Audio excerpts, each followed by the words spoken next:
So ayun na mga pre, itong si Sara Duterte mga pre, kakaiba po ito, no? Kakaiba po itong mayabang nating Vice President, no? Kasi kung titingnan mo po, no, ang mga mayor sa iba't ibang lugar, no? Talaga namang meron naman silang mga confidential funds, pero iba to si Sara. Grabe makalustay pag usapang confidential funds, 'di ba? Grabe po makalustay. Yung mga Duterte dyan sa Davao, sigurado yan, may mga confidential funds yan, lalo na nung mayor pa si Sara Duterte, mayor si Digong, pero kakaiba manglustay ang pamilyang Duterte. Kasi confidential nga hindi na natin alam kung saan nila pinagagasta. Pero, ngayon lang po, nung naging vice presidente itong si Sara Duterte, nabuking po ng sambayan ng Pilipino itong gawain ni Sara Duterte, no? Na talaga namang in 11 days, ubos yung budget. In 11 days talagang pasarap buhay lang si Sara Duterte. Lustay dito, lustay doon. Wala na. Pero tayo, nagpapakahirap tayo ng pagbabayad ng buwis. Every 6 months, every year, di ba? Nagbabayad po tayo. And then mapupunta lang sa walang kwentang Vice President ng Pilipinas. Di ba? Nakakahiya ka, Sara Duterte. At eto pa, si Sara Duterte, pag kayabangan, grabe magyabang, grabe magmura, grabe magbanta sa ating Pangulo. Si Speaker Martin Romualdez, gustong ipapatay. Si First Lady Lisa Marcos, gustong ipapatay. Ang Pangulong Bongbong Marcos, ganun din. Tapos yung mga kumakalaban sa kanya, galit na galit din si Sara Duterte. Binabanatan din niya pabalik.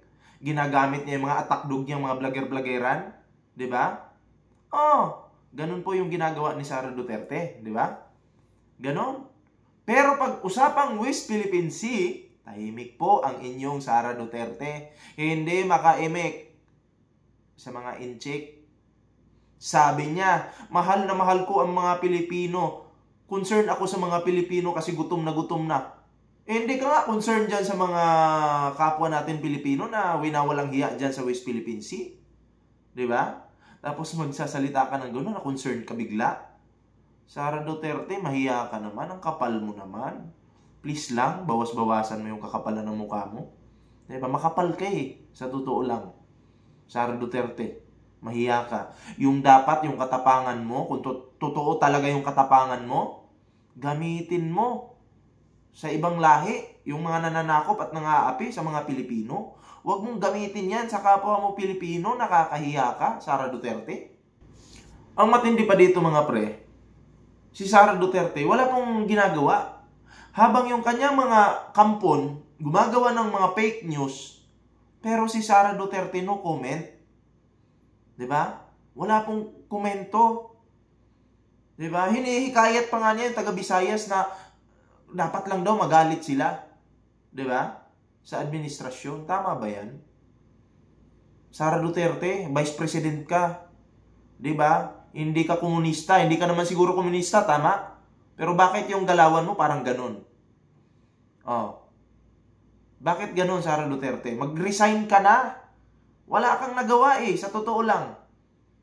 Meron palang nagawa ang magnakaw sa kaba ng bayan. Kasi itong mga kampon ni Sara Duterte mga pre, no, gumagawa ng fake news para madepensahan po si Sara Duterte. Dinedefend po nila si Sara Duterte sa pamamagitan ng fake news.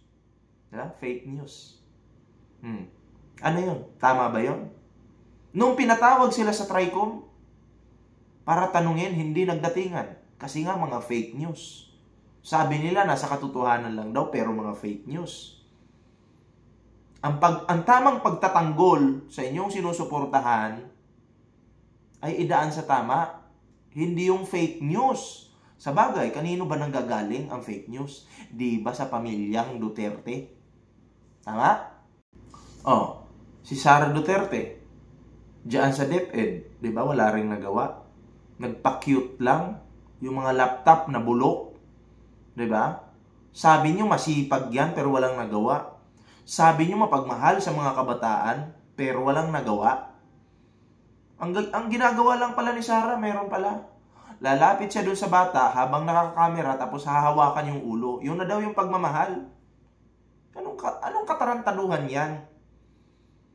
Porket hinawakan mo lang yung ulo ng bata, yun na yun? Diba? Wala talagang silbi itong ating Vice President, mga pre. Kaya ito, yung kanilang future president, nakakasuka po talaga. Noong si Sara Duterte po ay nandyan sa DepEd, billion po ang nagastos. Diba?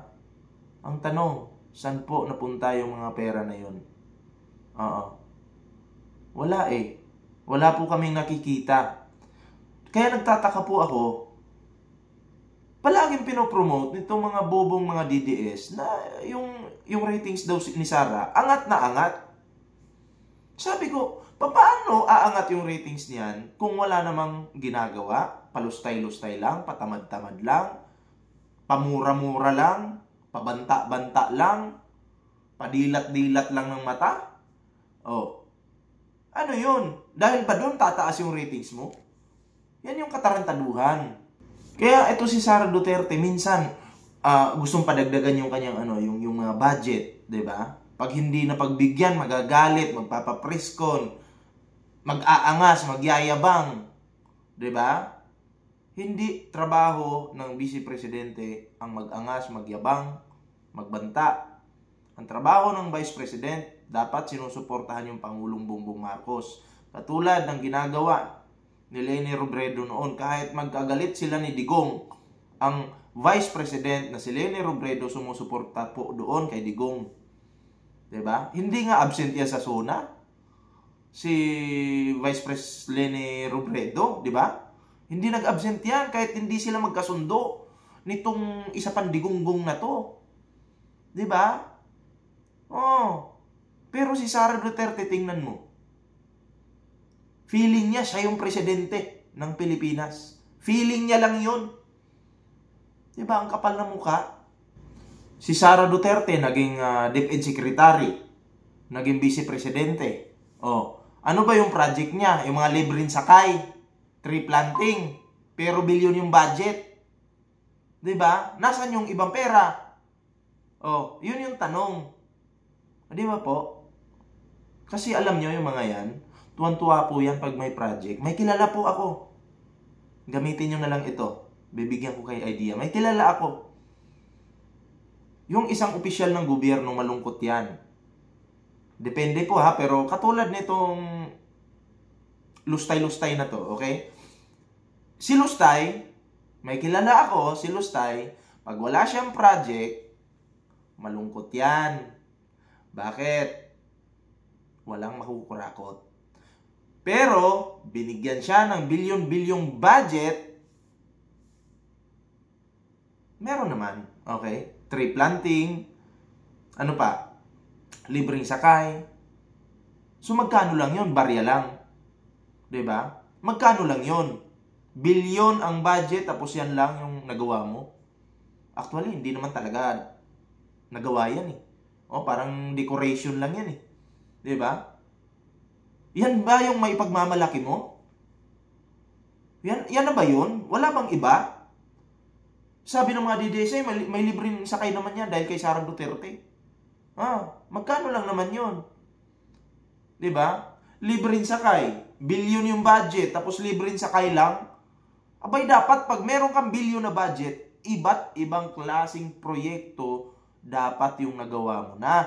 Pero bakit libreng sakay lang? Tree planting, ano ba yan? Yun na yun? Yun na yung pinagmamayabang nitong mga DDS na to? Tandaan nyo po mga pre, sa pamumuno or sa pagiging vice presidente ni Sara Duterte, no? Lalo po tayong lalong naghihirap yung bansa. Kasi ang Pangulo po, bakit po naghihirap yung bansa? Kasi ang Pangulong Bongbong Marcos, no? Nagtatrabaho ng maayos. Speaker Martin Romualdez, nagtatrabaho ng maayos. Pero tingnan mo, itong grupo ni Sara at si Sara mismo, pati tatay niya, pati mga kapatid ni Sara Duterte, sinisiraan po ang administrasyon. Kasi tandaan po natin, kahit ano pang gawin mong pagpupursige, kung may nanghihila sa iyo pababa, medyo mahirap mong maabot yon. Pero maaabot mo naman. Kaya nga lang, matcha-challenge ka. Oo. medyo may challenge, di ba? Oh. Kaya hindi ko maintindihan dito sa mga tao na to, anong nagustuhan ninyo kay Sara Duterte? Yung kanyang pagmumura? Yung kanyang pagnanakaw? Anong nagawa niya nung siya'y DepEd pa dyan? Nasa na yung confidential funds? Diba? First time, first time ko lang makarinig ng ganun ha. In 11 days, ubus na. Oh, paano pa nung mayor sila ng Davao? Diba? Paano na yun? Sara Duterte nung mayor ng Davao. Baka hindi natin alam kung saan napunta yung mga pera na yan. Si Pulong nga, 51 billion eh. Di ba? 51 billion ang nakaipulong, pero kumusta yung Davao? Ayun, madumi pa rin po yung Davao. Pero, congratulations kasi yung kingdom ni Kibuloy, kahit pa paano, maganda. Yung Davao mismo, maganda ba? Yun po yung tanong. Di ba? Sara Duterte, oo, bawas-bawasan mo yung kakapalan ng mukha mo. Di ba? Alam nyo, nakikita ko dito kay Sara, feeling nila kasi sila na yung nandun sa tuktok eh. Porkit naging presidente lang, yung tatay mong adik sa utot ng demonyo. Diba? Naging presidente lang yung tatay mo, yumabang ka na ng yumabang. Sara Duterte, may hangganan yung lahat. Ha?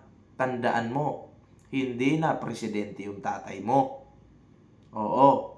Tapos ikaw, ngayon pa nga lang, hindi ka pa presidente pero mayabang ka na. Paano pa kaya pag ikaw yung naging presidente ng Pilipinas, baka mas masahol ka pa sa tatay mo. Diba? At alam ko po, kaya gusto magpresidente nito ni Sara Duterte kasi gagantihan niya yung Pangulo, Speaker Martin Romualdez, First Lady Liza Marcos. Baka manganib pa yung buhay ng mga to pag yan yung naging presidente. Kasi Duterte, tatak Duterte, mahilig gumante, walang pagmamahal sa bansa. Makasarili. Yun eh. 'Di ba? Makasarili. So, mga pre, mamili po tayo ng iboboto natin. Yung mga pinopromote ni Digo ngayon, na PDP laban, diretso po natin yan sa basurahan. Iniduro. Okay? Diretso iniduro. Ako, may papayo ko lang sa inyo dito sa side ni PBBM, yung pinopromote ni Pangulong Bongbong Marcos. Ako, wag nyo lang iboto si Villar. Oo, Lito Lapid. Villar, Lito Lapid, wag nyo iboto yan. The rest, pwede nyo nang iboto yan. Di ba? Bong Revilla pala, wag nyo din iboto yan. Oo, pwede rin naman kayong mamili sa iba eh, yung walang kagrupo, di ba? Oo. Yung kaibigan nating vlogger na tumatakbong senador ngayon, boto nyo yan. Oh, ganun lang po yan mga pre. So yun lang yung ating reaction dito at kita-kits po tayo ulit bukas no, sa susunod nating video.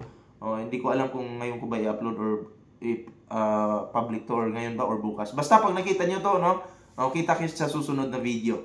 Ayan, huwag nyo kalimutang i-share ang video na to mga pre, no. Share po natin ang video na to at yun, para updated po yung natin diyan, yung mga subscriber natin. Okay? Share sa inyong mga GC, sa inyong mga Facebook, yan ha. Oo. Pasikatin natin si Sara na mandarambong. Okay? Sikat naman siya, pasikatin pa natin. 'Di ba? Ganun lang naman yun eh. So ayun lang guys, hindi pa nakasubscribe sa ating YouTube channel, please like, share, and subscribe para naman po maging updated kayo sa mga uploads natin. Share this video. Maraming salamat po mga pre. So yan na nga. Kita-kits po tayo sa susunod na video. Palike na lang din po ng ating video ngayon.